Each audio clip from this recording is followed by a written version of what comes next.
Alright. What's up mga sir? Uwi tayo ngayon sa bahay. Okay. Yan.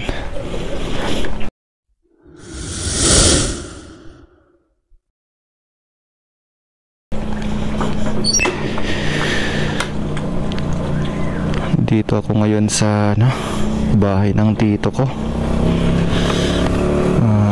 Uwi tayo ngayon sa bahay kasi honorarium namin sa SK. Yun.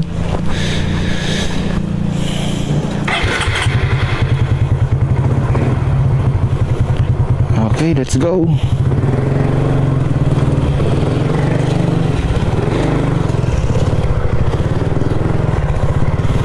Ano tayo?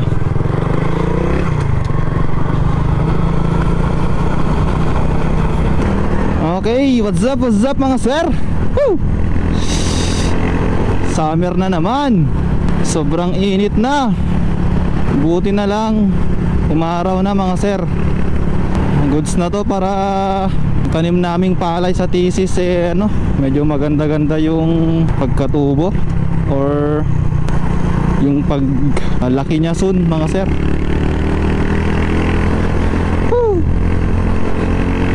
Ang ating pag-uusapan ngayon ay usapang XRM 125 mga sir, or XRM, Honda XRM. Habang uwi tayo, meron tayong pag-uusapan kahit konti mga sir Yun, dito tayo ngayon sa Piat.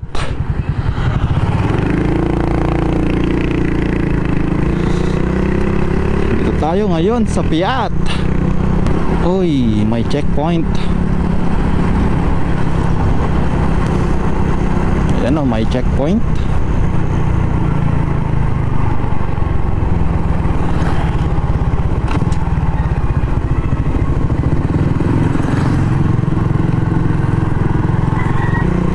Pinapara lang nila yung mga walang helmet, ganun mga sir.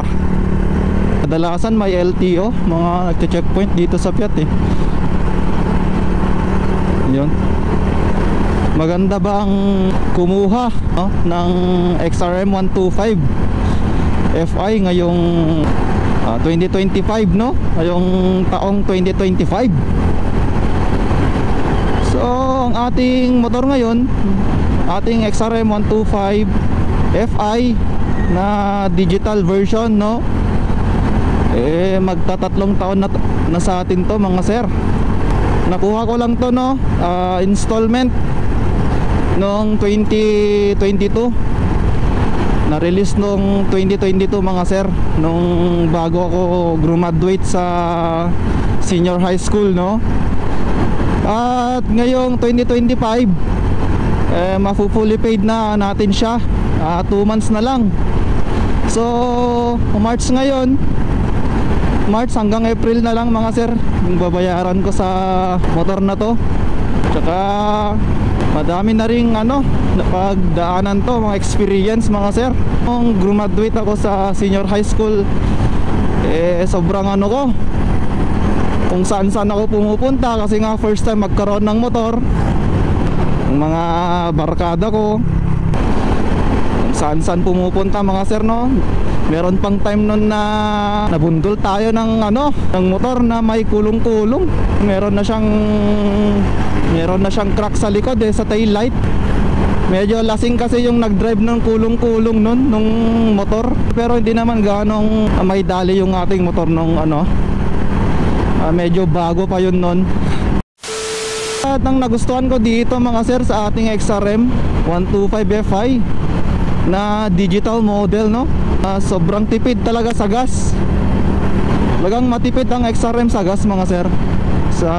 Yung FI version, kahit yung mga old na FI ng XRM talaga matipid sa gas. Kahit yung mga decarburetor na XRM, bagay sa akin kasi hindi masyadong magastos sa pera. Isa pa sa nagustuhan ko is yung maintenance.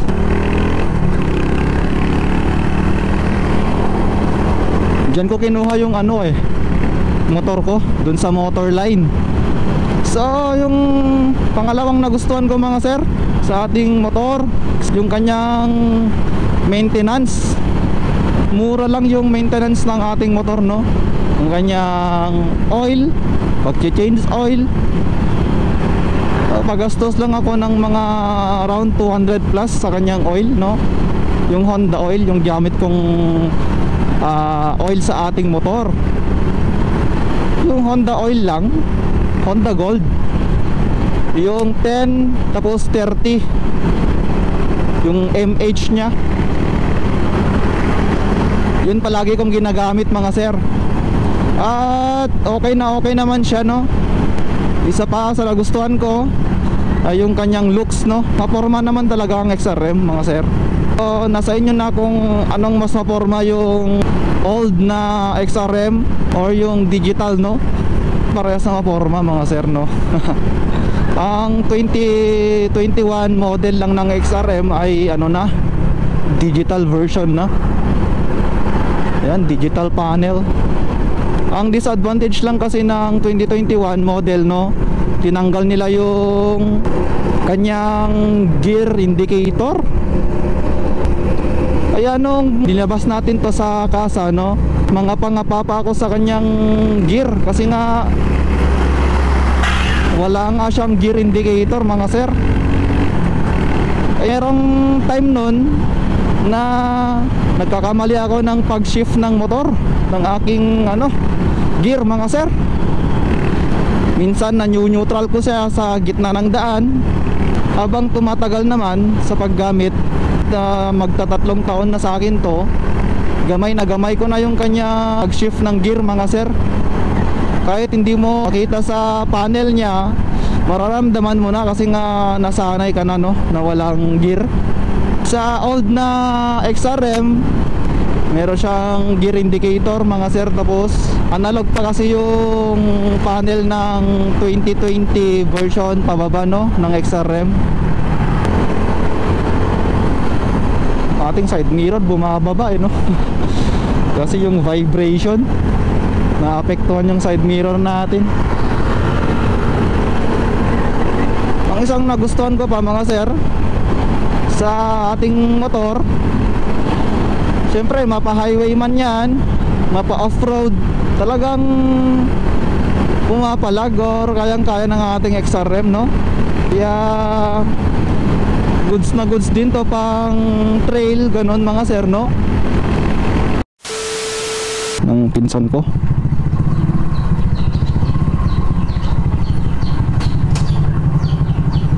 Wala ata sila.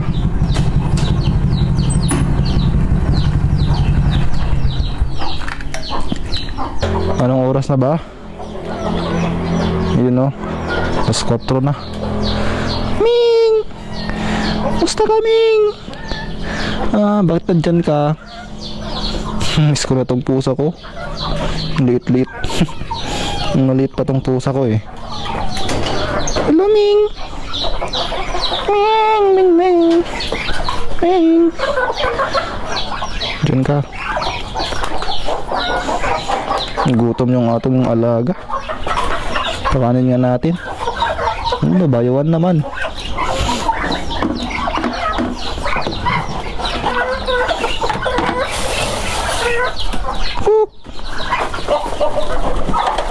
Sige, kumain kayo ng mais.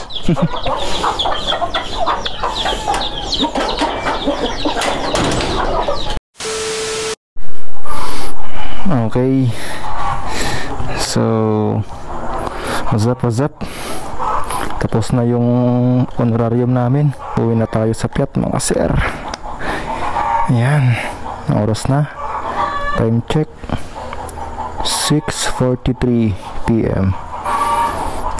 Yun, gagabi na mga sir. Uwi na tayo.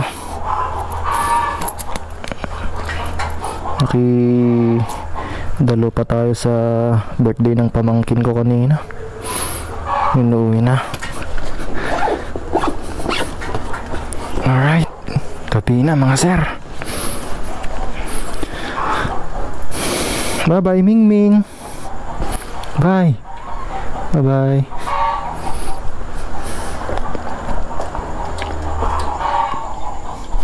Alright, let's go na. Ingat ka.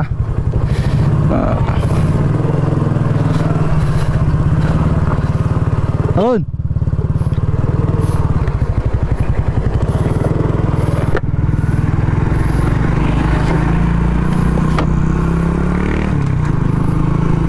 Open ko yung ating mini driving light, no? Yan. Hahaha. Gumagana pang ating mini driving light after how many months, or 1 year na ata tong mini driving light natin eh. Magwa 1 year na. Gumagana pa rin yung high beam and low beam. Yan.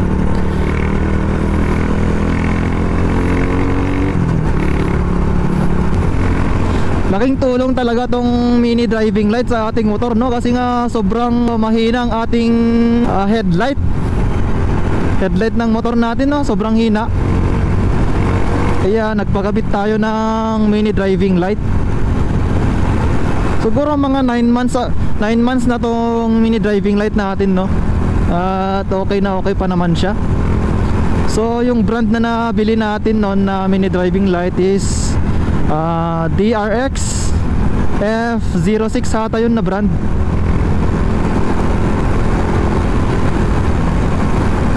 Yeah. Hanggang ngayon goods pa rin siya mga sir. Yan nun, lakas.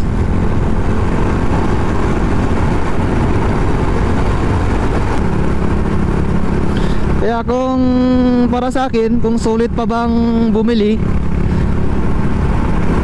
ng XRM 125 Fi ngayon, masasabi ko talagang sulit mga sir. Maporma at low maintenance, matipid sa gas.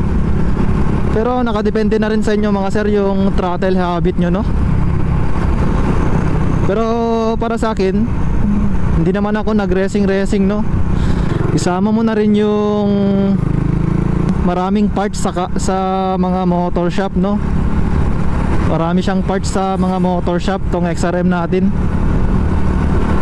Meron din siya Shopee. In case lang na nasiraan ka, ganun, meron kang mabibiling parts niya sa motor shop or sa Shopee. Kaya maganda magkaroon ng XRM 125 Fi. Alright, hanggang dito na lang muna mga sir. Maraming salamat sa panonood, no? Please subscribe sa ating munting channel mga sir, at i-like mo na rin kung nagustuhan mo tong video na to, kung nakatulong sa'yo, no? Ayun, salamat sa panonood. Hanggang sa huli, God bless and ride safe always mga sir. Bye bye.